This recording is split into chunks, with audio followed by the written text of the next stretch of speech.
What's happening? So, those of y'all, who just getting here, welcome. Those of y'all who've been with me on the other channel for a long time now, thank you so much. And for those of y'all who've been here for a little bit, thank you so much too.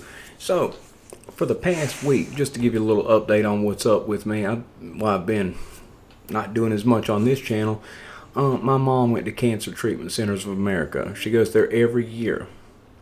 And she gets what's called a well checkup, and it's just checking up on everything. And they did all the tests. They give her all the results on the spot, and she said that she is still cancer free. So that's good. But her back, she got good and bad news. They're not going to have to fuse any discs together, but down towards the bottom, whichever one, which is the problem for everybody, they said there's a bone sticking out. They said that it's perfect all the way up and down until that one and the bone sticking out, and they could basically do a surgery to cut that little piece off. It'd all be good. So she's thinking about doing that, trying to figure it out right now, but it's given her quite a bit of problems. Now, since she went out there, my stepdad's been picking up medicine, right?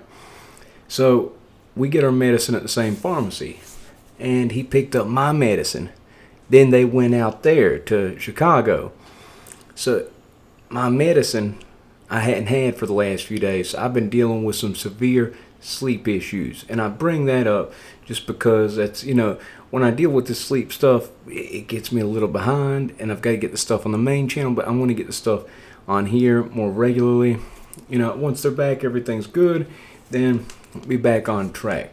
So, and it's something I'm serious about. And then I've got the kids from the neighborhood too, the ones that going to be doing the street fight and martial arts stuff with workout stuff a whole lot more. So that's all be coming on this channel. So 60 days in anyway, get to it. Carlos, the ex-Latin King, who I've talked all kinds of crap about because he has been quite the douchebag, if we're being honest, starting out. And he is just trying to look cool, if we're being honest. But the warden gets a bigger douchebag award than he does, because every season they've had people try to do the deals with the pills and drugs and get the contestants, well, I don't want contestants, participants. Some people think they're contestants, like they got some kind of prize to win. And to get drugs to give to the film crew or whatever. He started doing that, as has been shown in every season just about since. And they told him, you're doing the wrong thing. You can't be doing that. Trading commissary for drugs is against the rules. Well, no shit, it's against the motherfucking rules. That's why he's doing it. To show you what's wrong with your jail. Stupid. My God. And, it does get, just like I have sleep issues. Okay? And this is the thing that kind of irks me a little bit, about him, but even more so about them. He started getting pills from somebody. He's not getting dope. He's getting sleeping medication. Sleeping medication. Okay? Because it's hard to sleep in there.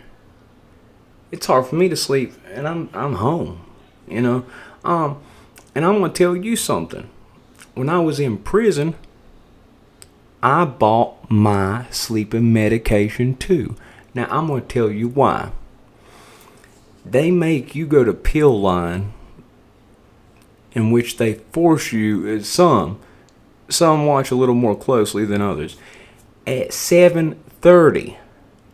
If I take a Rimron, which is a sleep medicine that you can fight all you want, the harder you fight it, the harder you're going down. Oh, Lord, it takes you out, something awful. At 7:30. That means you're going to be asleep by 7:45.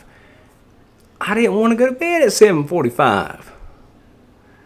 And if I had taken it that early, I'd have been like, but I wouldn't have been able to go to bed till later. And it was so hot. They had no air conditioner in this prison. The only place with the air conditioner was the TV room. So I'd wait till about 1 o'clock in the morning because it's low security. At the medium, they had air conditioner, but they had a bunch of weirdos and weird stuff too. But at the low security, they had no air conditioner, and you just have to sit there in that.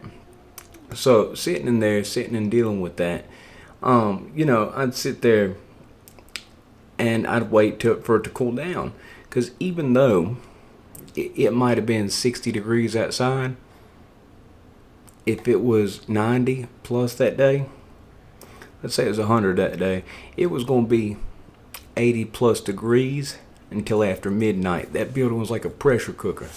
So yeah, I bought my meds off other people. I wouldn't take sleeping meds at Peel Lime, because then I'd be like, ugh. So it just made more sense to do. They give the meds, they do so many things at the most inopportune times. No consideration towards the human. It's all just on how it looks on paper. Oh, at the press this, we're all good though. But anyway, the women, they're doing good. They did this little talent show thing, this little thing like that. Now the one woman, she does work with people. She broke down during this talent show, doing some type of poetry stuff, and then talking about how people looked at her and stuff like that. And you hear my little mutt dog. He got neutered like 2 years ago. He still does that when she's in heat. It's the dangest thing you ever heard. Shit, you think you cut somebody's nuts off, they quit doing that, but still happens. So anyway, the other one, she had somebody, it's like a family, like a cousin or something, get popped in the leg at a graduation. At a graduation her daughter was at. Now somebody didn't make it at this graduation. Somebody passed away and her daughter was there. Don't you think that's traumatic? She could have gone home. She could have made the same excuses that all these so-called tough people quit at the start. And you know what she said? I'm going to tough this out, because you know what? If I was really locked up, I wouldn't have the choice when stuff got hard to go on and say, I'm going to go on home. I'm going to call it a day. I got more respect for her than anybody. And that's what I said. If you go back on the other channel and you watch what I've said from the start, you don't get a choice. Oh, this is too hard for me. I'm going to go home now. When you are really locked up, you got to deal with that. Buddy, stop. Sorry. He's my little mutt dog. He's my little baby, but he was terribly abused. If you were to put a steak on one plate and a trash bag on the next side, he picked the trash bag. He wandered through 12 miles of wilderness to find us. Can't pick him up. He'll scream like a grown woman. I've mostly, socialized him. I've taught him tricks. Everybody said he was stupid. Man, that dog's a smart little dog. He's my little buddy. He sleeps he nestles up in between my calf and thigh at night. And he puts his back up against my calf and thigh, and he sleeps right in the corner of it, because I sleep on my side. And I love the little fella, but, you do have to tell him what's up, because if not, he's a habitual line stepper, just like I've said before, and he'll cross every line if you don't, no type of physical, do what I say. But all you have to do with him is talk stern, and he listens. But anyhow, so in the other pod, they let that dumb boy Thumper come back. Coming in and starting messing with people, sitting on somebody's bed. The dude's like, get out of my bed, man, come on, what are you doing? And he's like, oh, what you gonna do? Well, people pressed up on him, said something else, and everybody else was like, well, he's on strike 3, blah, blah, blah, this and that. Like Carlos and them said that. Man, if he's on strike 3, as soon as he walked in, you'd let him know, you need to go on and walk back to that door. It ain't happening. They're dealing with that. Something interesting happened. They took Carlos up out of there. He was taking sleeping medication, and they took him up out of there. Because that he offered sleep medication that he was getting to that Mekhi Phifer guy. He's got that one dread right down the middle of the face. And he didn't take it, apparently. I think he gave it to the camera crew or whatever. And they took him out of there because they're like, oh, he's doing drugs. If you ain't like Trazodone or Remeron or Seroquel's a drug, you're a fool. He was trying to get drugs. He was your one person in this entire season that could have gotten a drug for you. There's not been one person that's gotten one illegal drug the entire season. And best believe they're in there. Come on now. You got this big old funky ass jail. You think there's no drugs up in that son of a bitch? You are high off your He was your chance. He was your chance, Mr. Bowtie. You know, looking like. I mean, you know, I've got a lot of Muslim brothers, friends, and stuff like that. But I mean, seriously, you look like you like sitting there with your hands behind your back protesting one of Malcolm X's people from back in the day. Okay, talking like this, unity. You can't say unity without you. I mean that Warren's a douchebag, and then the white dude who's like his sidekick, who looks like the dude off of Saw, who looks like the Jigsaw dude. I mean, they can't say one sentence sounding like they're relatable people. Sound like robots. Everything's political. And then the warden, he's got Shaquille O'Neal as his sidekick. Okay, now that's a publicity statement. Now, Shaquille O'Neal used to be like a deputy in Bedford, Virginia. That's the most country place you've ever seen. And then he went and said some, I think he said some racist stuff towards white people. Well, shoot, you say some racist stuff towards white people and you work in a little racist white town, shoot, yeah, they're going to kick you out. Yeah, what'd you expect, Bedford, that little hillbilly town? You're going to say something about white people, what'd you expect them to do? Shoot, people who probably were his, people who were in charge of him probably had that hood on. I mean, what do you think? Come on now. But anyway, so, buddy, please, little man, please. So, sorry, I have to do that. I mean, that's another look inside my life, inside these videos. A lot of time inside these videos on the other channel, I reset this like 10, 20 times. If he does that, I nestle him up. I make him a little igloo type thing around him that shields his eyes and everything else. Kiss him about 100 times. Kiss him right on his nose. Pet him and say, now lay down now. And do that about 100. You have no idea the amount of time I spend on these videos on a daily basis. And that's the thing, on this channel, if you're good enough to come to this channel, listen to me talk on here, I'm going to let you know a little bit of that type of stuff. You know, I really do love and appreciate you guys. I didn't think, I've been such a loner for the last few years, just training, coming home and nothing else. I didn't think I was going to make any friends on here, but I really have made some solid friends on here, and I'm sure that the people that are on here are my friends, and that's, I mean, it's pretty cool. I mean, a good many of y'all.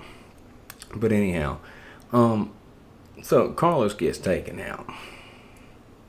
And they show next week, and they show the white guy with all the stuff on his face, the Justin Bieber looking mother that got the guy in a chokehold, that had them two spears, and they were spears. They were like broomsticks. He sharpened up the points. I show him fighting Thumper one-on-one, and he insisted on it, and everybody else was ready to jump Thumper. They shouldn't have allowed that. That little skinny guy fighting somebody that much bigger than him, and you can tell he don't really know that much about how to fight. Man, he's probably going to get his butt whooped. It's hard to tell. They should have just told Thumper, listen, we're going to thump you. You don't take yourself that door.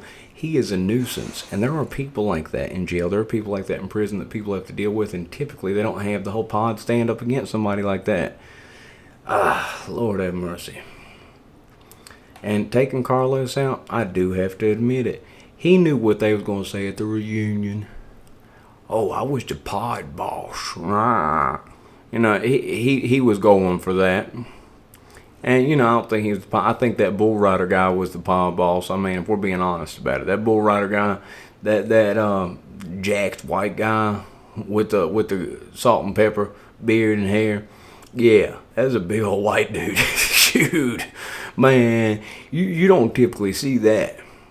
I mean, typically, just straight up, you see a bunch of white people that you see in county jail, unless you're in a mostly white area. You don't see white people jacked like that. You usually see a bunch of broke down dope fiends. Yeah. Um, but he seemed like a straight up dude. He seemed like a dude who kept the balance and everything else. He seemed like convict. Ain't no telling what he does in his free time. He probably the tweaker, you know what I mean? Gets all twacked out on speed and rides a bull. But he seemed like all right dude though. He seemed like he kept the balance in a fair way. Hey, but that little Justin Bieber guy with the face tattoos, the gang leader, he ain't nothing but 18 years old. I mean, that's some crazy stuff I seen right there. He seemed solid though. He's ready to jump. He's ready to fight. You know, got to give him that.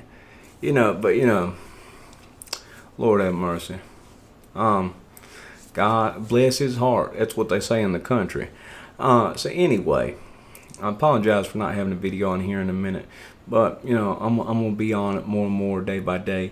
But where my mom's been at Cancer Treatment Centers of America, where my stepdad picked up my medicine before they went, I've been behind on sleep. I still keep up with the day-to-day thing because I'm always going to do that. And I'm going to start doing that on here too. I feel ashamed of myself because I hadn't. I started this and then I lagged a little bit last couple days. I'm going to do that a lot more. But on here, I'm going to be honest. I'm not going to be as Jeff Foxworthy as about it. I'm going to say what's on my mind. It just cussing. I like to cuss since I've been a little kid. When I was a little kid, I made up all these little like hand signals that meant cuss words. I can't remember all of them. I remember picture perfect meant suck my dick, and we'd say that to the teachers. And teachers were like, "Oh, what are your crazy kids talking about?" And then all the kids would be like, and yeah, I had these hand signals that meant all kinds of stuff, and we talked all kinds of shit to teachers doing that. And yeah, it's fun to cuss. And I mean, if you think the F word's a bad word, then you just don't even know what it is. It came from the German word flicken, which means to strike, which has come about within the past 100 years. That'd be like if I said ooga booga is the king bad word, and 100 years from now, they recognize it as the king bad word. Come on now. That's some foolish stuff. Come on with that. So anyway, that's it for this one. If you liked it, press the like button. If not, I do apologize. That's it.